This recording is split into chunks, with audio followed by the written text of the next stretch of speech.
Welcome to On Second Thought. I'm John Price, and I'm here with our pastor, Jay Hackett, where every week we take a deeper dive into life at Peachtree Corners Baptist Church.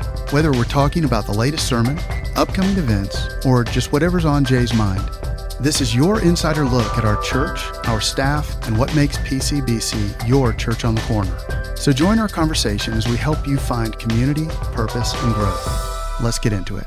Hello and welcome to On Second Thought. It is good to be back. This is episode 26. 26, man. And we took a week break because of Labor Day, because you were in Boston. Correct. And so it feels weird to have a week where we don't do it because, I mean, for half a year, for 6 months, we've been every single week.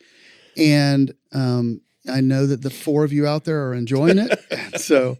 I kind of thought we'd share, like, subscribe. 4 episodes. You know, when this thing started, it was like, all right, we'll give it a shot, but it's going to die. Humor John. Yeah.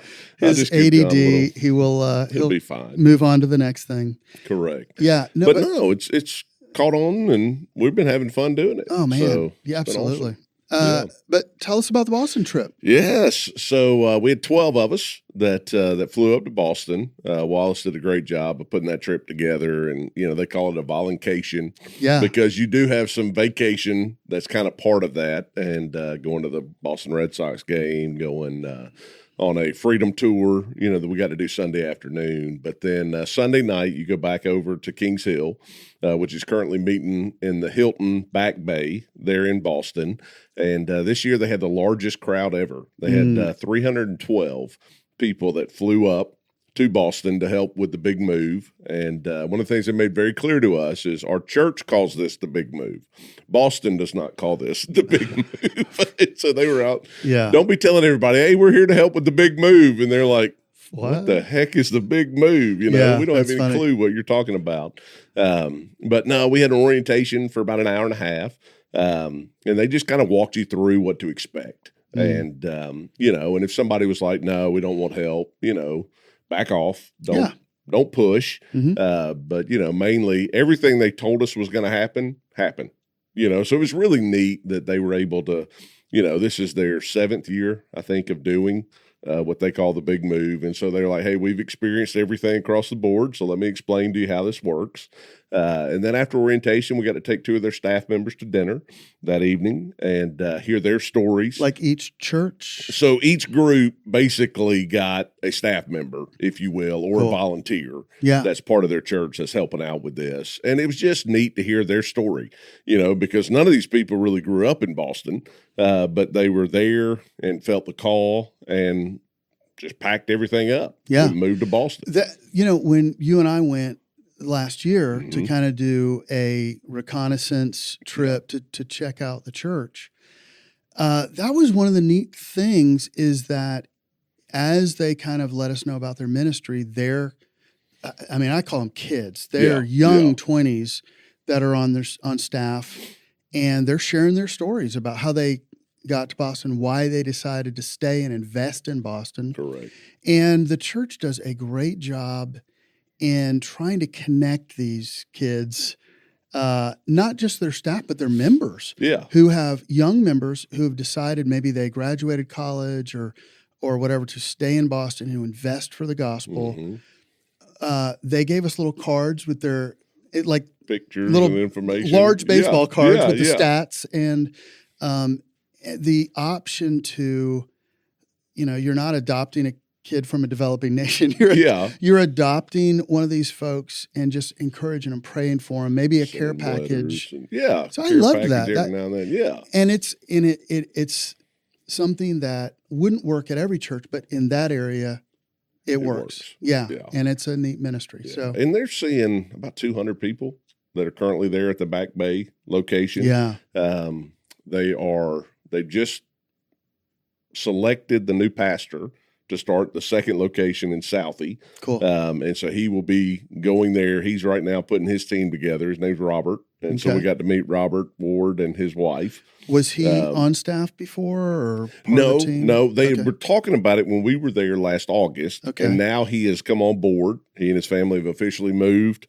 to Boston. And so they're kind of there. And so it was neat. They split us up about 150 something, in each group. And some of us went to Mission Hill, which is where their original location is. And then the other group went to Southie and did things for the big move down there and helped Robert and got his team, kind of thinking through how do we love on people here in Southie the same way that we've done in Mission Hill. Right. And so it was just really neat to kind of see that happen. And then, about 9:30, we're up on the hill, moving people in. And, occasionally people would be like, no, we're good. Or, well, I was going to ask, did you have anybody say, no, yeah, thanks? We actually did. We were like, no, we're good, and I mean, and if then, you've ever moved that, I would take take complete strangers to help me move stuff. And they can tell we're all wearing the same shirts, right? Others over self. And right? they're like, what's the catch? Little sketch. Yeah. And then, you'd have some that were like, what is the catch? Right. And they would ask us up front. And we're like, no catch whatsoever. Yeah. We're here to help. And they were like, well, in that case, yeah, we'll take the help. Right. And so, everybody, Wallace mentioned it Sunday, but everybody was on the third floor. And so I think Boston has the most stairs of any state.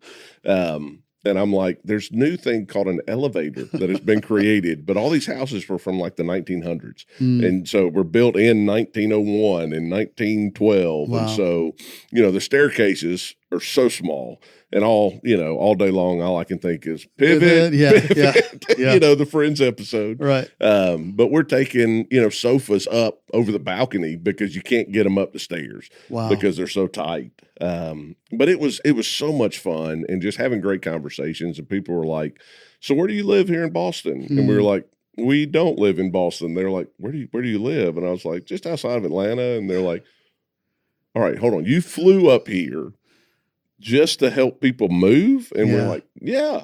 And they're like, that makes no sense. I don't understand that. We're like, hey, we love Kings Hill. We love our friends, with this church and just a great opportunity to come up and help out. And they were like, guys, thank you so much. I mean, so many people tried to pay us, and they're like, we got to give you something. And we're like, no, we're good. And they're like, at least give me the website to the church. Yeah. So if I wanted to make a donation that we could do something. One of the guys was like offering like $500. And this guy was like, no. And I told him afterwards, I said, you should have taken it. And then when we got back together at 6:00 and kind of shared stories from the day, said, you could have come down and say, hey, listen, we were given $500 to do this, and I'd like to give 100 of that back to Kings Hill. We were given $100. Exactly. But I think Billy ended up 23,000 steps. Billy Sowell. Our rec guy. Yeah. At the end of the day, we had Peachtree 23,000 steps. We had over almost 10 miles that we had walked and moved, and he had 72 flights of stairs. Wow. I want to say by the end of it, I had about 30-something flights of stairs, and then my knees were like, okay, well, I was going to say, it's a good thing you don't have any knee problems. No, none whatsoever. When they had a U-Haul, it was great, but there are no trucks available. I mean, several families had gone to Connecticut or gone to New York to be able to get a U-Haul truck because they're all taken. Yeah. And so the hardest things, we had two families that we had to move, and it was just they didn't have a vehicle. And so, because everybody in Boston walks for the most part, they have people that drive, but all these college students are like, we don't even have vehicles up here because we ride the subway or the bus. Yeah, and so we would carry Yeah. TVs, we would carry sofas, 14 blocks from one house to their new house. Yeah. And I was like, all right, we got to limit this. I was like, this is killing all of us. But it was so I got an idea. It was so much fun. So next time, yes, the team from here rents U-Hauls, drives them up. So we drive up 15, 20 U-Hauls, and then we provide the truck. We provide Wallace John's not allowed to go. And when I say we, I mean y'all. No. Yeah. Well, it was funny because we really didn't load anybody out. We probably helped 20 families just with our group that were there from Peachtree Corners. We probably helped 20, 25 people move in. Wow. But we didn't have to help anybody move out, which was kind of crazy. Yeah. Most of them already had their stuff moved out or packed up on a U-Haul. And we just, kind of assembly lined it in and had a blast. It was so much fun just being able to do it. And I know moving just sounds miserable. Yes, but your idea of fun is but it was yeah. just the camaraderie, I think. Yes. was more than everything else. And we just had a blast doing it. And so I talked to my discipleship group. As soon as we got back Tuesday night, and I met with my guys on Wednesday, and I said, take September 1st next year, we're going to Boston. And so I think, with 11 guys, I'm like, man, this is the perfect trip because, you go other places, you got to take 10 days. Yeah. And I'm like, we can take 2 days or we can take 4 days, we can turn it into something where we're enjoying each other's company and hanging out in Boston. There's plenty to do in Boston. Yeah. Just real excited to be able to be a part of that next year. And we're about to go into our missions month, which is October, which is next month. And so I'm excited. Jonathan Mosley, the pastor, will be down here and he'll be preaching one of our weeks and kind of just sharing the story of what led him to Boston. He's a University of Georgia grad. Many of you know Justin Ely. They were roommates together. And but just hearing Jonathan's story, and so very excited just to see our church continue to rally around them and help moving forward. You're right. It is so counterintuitive doing trips like this that require stuff we would hate to do when we're here. I don't want to move my own stuff, let alone somebody else's, let alone a friend's, let alone a complete stranger. But there's something about ministry when we do it in community that is just, it is fun. Oh, it is fulfilling. It is. And so that is one of the things when we encourage people in their spiritual growth and development is not just to come and commit. And, it's to change. Part of changing is doing that ministry. Correct. Where we have fellowship around furthering the kingdom, making an impact. But it also can help us to see what we're good at and what we love. I mean, somebody might get up there and say, this is, I've got a bad knee. This is not my gig. We had our Kenya trip fellowship last night, kind of our reunion where we had food and stuff at Wallace's. And Joni had helped out with the music when we were there with the school, dancing around, singing with the kids. And she told Tanya, I loved that. That was so much fun. And Tanya was like, one of the benefits from that trip was, well, now we have the children's musical coming up. And, I said, Joni, would you? And she was like, yeah, now Joni is helping out in that area. How awesome is that? So these little short-term missions, and I know that there's different thoughts around that. Oh, does it really do any good? I mean, absolutely. I know it was an encouragement for them, for Kings Hill. Their biggest attendance is the Sunday afterwards. Yep. But, it also helps us to get feedback, confirmation on, I enjoyed that. That can be something that I plug into. Absolutely. That can turn into something more long-term. Well, and there were more than just moving stuff, right? I mean, there's water stations, so we had people that manned those. Yeah. We had conversations, if you've ever dropped your kid off at college. That's your wheelhouse. You can talk to anyone. It's just great to sit there with parents, to sit there with students, you know, and just to kind of bring comfort in what can be a very rough situation, And you have that personal experience that you could bring. And did that come up? Wow, I just did this 3 weeks ago. Yeah. And it was kind of fun. One of the moms, after we helped load up, she was like, come give me a hug. And the whole team is standing around clapping and cheering as they're hugging each other. And, but it was sweet. And so I highly recommend, like you're saying, find a trip and just go, okay, I'm going to kind of step out of my comfort zone a little bit. Yeah. Because and Wallace is giving good opportunities absolutely for that. So we had the Kenya trip, we had the Boston trip, and we have just even local the Peachtree Festival coming up.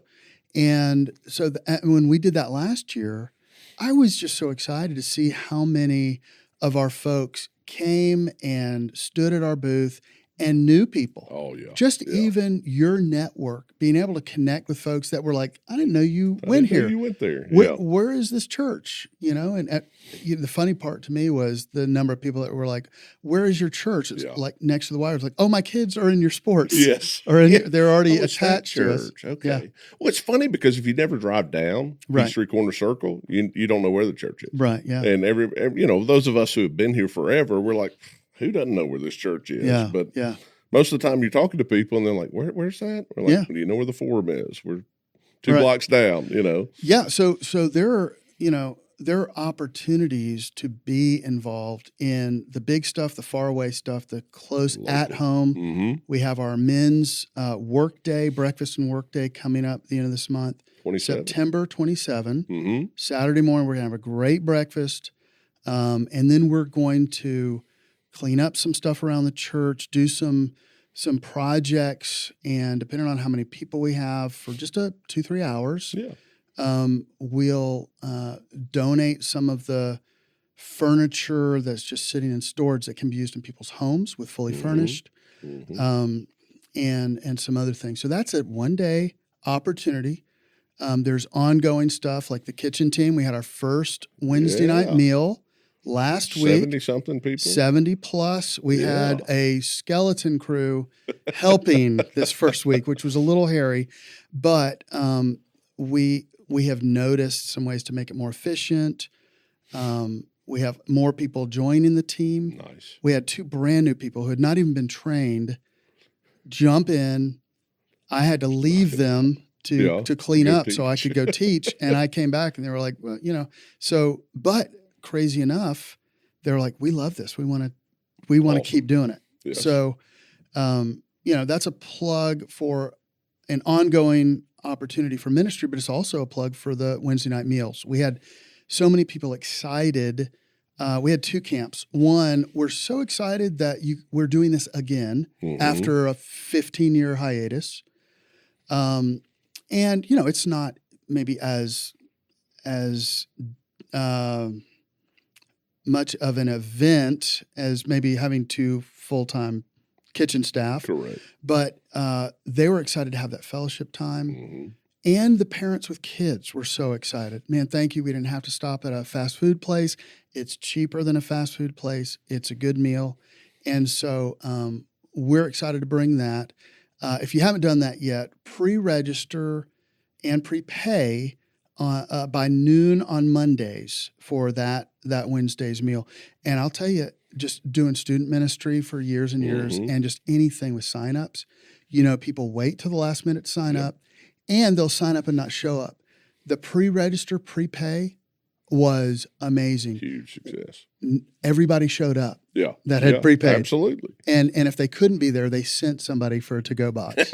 I mean, so it was great. So we didn't waste food. We didn't waste money. We had a great time. And I'm very excited about being able to bring that to the church as a new avenue for fellowship and ministry and convenience for our folks. Absolutely. I think it's a great opportunity just to, church built on community. Yeah. So it's one more aspect of being able to fellowship together and hang out. And, it's kind of that multi-generational push, right? Because you have people of all ages that are here with us now on Wednesday nights. And, sometimes you don't feel like you get to know people from other places when you're in different life groups, different things. And so it's just a great opportunity to go, okay, I've seen you around. Tell me your name, and just that feeling now, I really do know people in this church and it's very intimate. And I love that, and so that feeling of I am known, which I think is that sense of belonging that everybody has. It is on brand for PCBC being a community church, that we want to prioritize community. And really right now, it is the only thing I can think of where it gives people, 30 minutes to an hour to hang out with people that they would not necessarily do that. Even life groups, age and stage of life, typically. But even then, it's centered around a focused discussion. So you don't have time to really just get to hear people's story. Yeah. So to me, that's more important than the food. Agree. But, Agree. We don't want to take too much time. And we're making up for not meeting last week. Yeah. But 62 minutes. Man, I tell you, we have to talk about this new series, From Success to Significance, because as we were kind of going through the calendar and planning sermon topics based on this idea of fruit, I'll have to say this series is what I was looking forward to most as far as our community being an affluent community, professionals, a lot of success in this community, but not always significance. Correct. How can we make that subtle shift going from this is about me to this is about him with what we do? And I thought, man, you did such a great job Sunday starting off the series. So powerful. I mean, I took plenty of notes,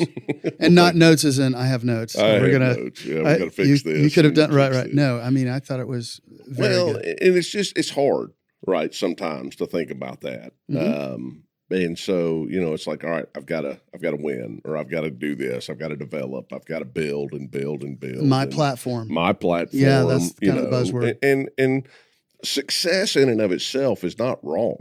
It's not bad to be successful, to run your own company, to go high up in something. Yeah. It's just, where's the focus in that? Yeah. Is it about my kingdom, or is it about his kingdom? And so, through this series, it's not meant to make people feel bad for having money or having influence or having all those things. It's going, okay, God's giving you a platform now to be able to be used for his glory. Yeah. For his honor. And so it's like, okay, how do I take this and use it in such a way that it's drawing others to him? Yeah. And, so this last week, we just kind of talked about that. Well, what does it mean to be successful? What does it mean to be significant? And it's really seeking first his kingdom and his righteousness, and recognizing that, of going, okay, I need to be a person of integrity. I need to be a person that's not cutting corners because I want to, get ahead here, and here. Yeah. It's, no. I'm walking with him, and I'm trusting that he's going to provide.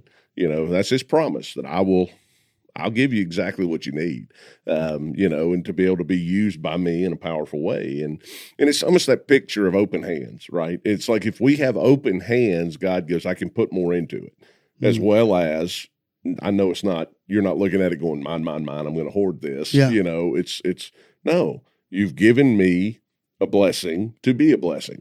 And so how do we go about doing that? And so, it's just been neat. I've talked to several families, just here at our church, that are going, I want to learn to live more generous.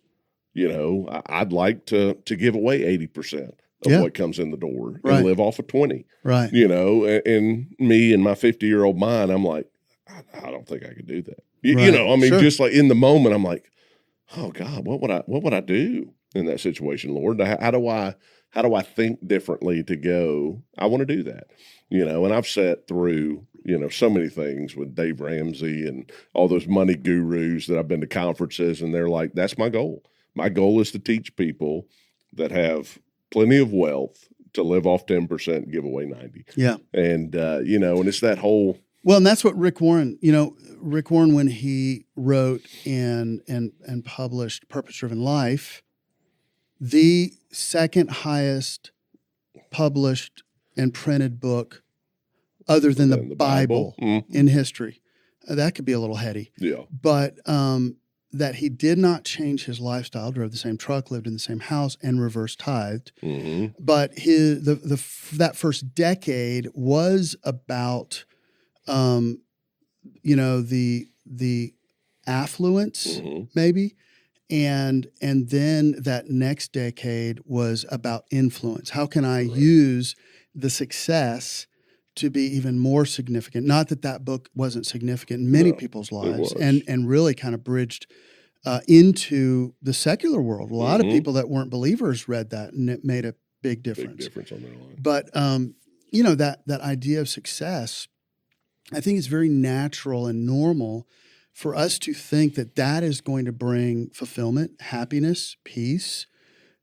We all fall into that thinking. Correct. And that old saying of climbing the ladder of success and realizing when you get to the top, it's leaned against the wrong building is there's a lot of truth in that. Is if you're going after something and success is all about me, it's against the wrong building.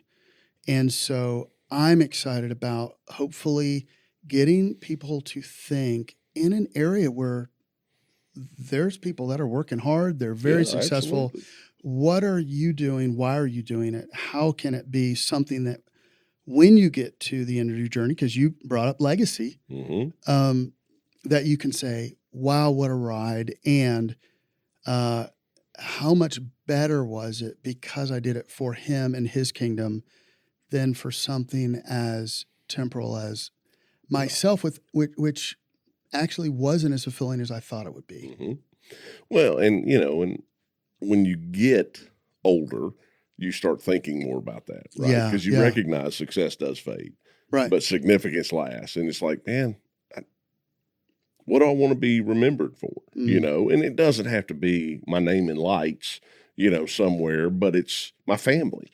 Yeah, my grandkids, my great grandkids. What are they gonna say about me and how I live my life? Right. And hey, I remember my great grandfather, man, loved Jesus with all of his heart and served him, and those are the things that I want to know. Not he was an avid Bulldog fan, that's great, but it's like, where's the really significance? What are those things that are going to last?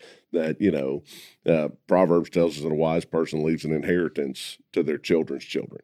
And so it's that picture of what am I passing down? What am I doing? And so I don't want to just be successful. I want to have a life of significance that can impact others. And so, well, you're talking about the big rocks that you talked about. The I don't know, what was that?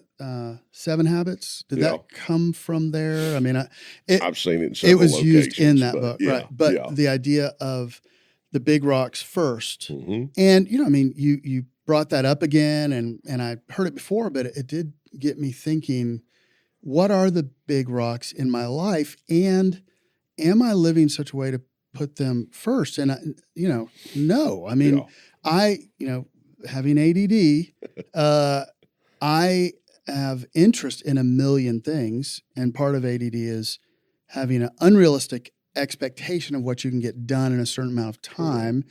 And so a lot of times I'm a slave to my task list, to my to-do list. And so in order to feel like I'm making progress, I do the little things so I can check them off that necessarily don't move me towards those big rocks. Correct. And so that was a great reminder to how does my schedule, how do my finances, how do just my goals line up to what I say I consider the big rocks.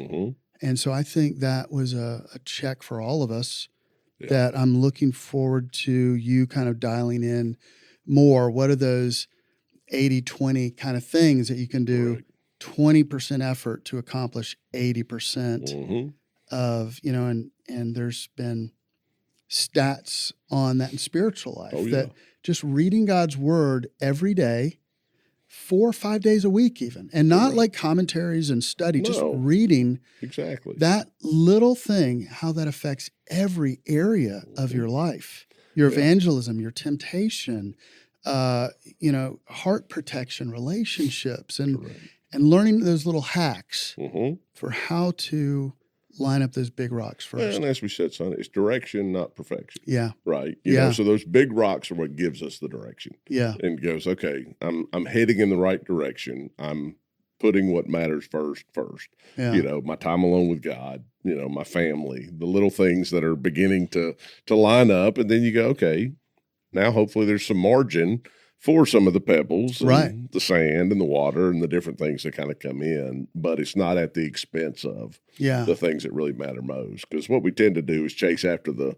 other little thing. Like you said, checking off the list. I did 12 things today. None of them were important. None of them mattered. I mean, in the big scope of things, they were minuscule, but all of them matter. But, and it's not to say, too, that the big rocks don't get accomplished by incremental steps. I think that's another misconception. To have these big goals and big rocks, I've got to, do these massive steps forward. And sometimes it is in the little daily stuff. Mm-hmm. Yeah. And that's, that was the other thing we said Sunday. It's not a Sunday habit, it's a daily habit. Right. And that's when I think we add Jesus to what's already going on rather than going, all right, Father, I want to live for you today. I want to follow you today. And so I want everything to happen for me to be aware that it's coming from you, and give me a sense of what I need to say yes to, what I need to say no to. Right. I mean, I think no is a hard thing for a lot of us to say and to do, but recognizing that, of just kind of pausing, Lord, is this something I need to say yes to? Yeah. Okay, no, it's not. I'm sorry. Can't do that right now. And maybe digging in a little to why is it that I'm crossing off these little things? Is it a fear of or resistance to the big things? Correct.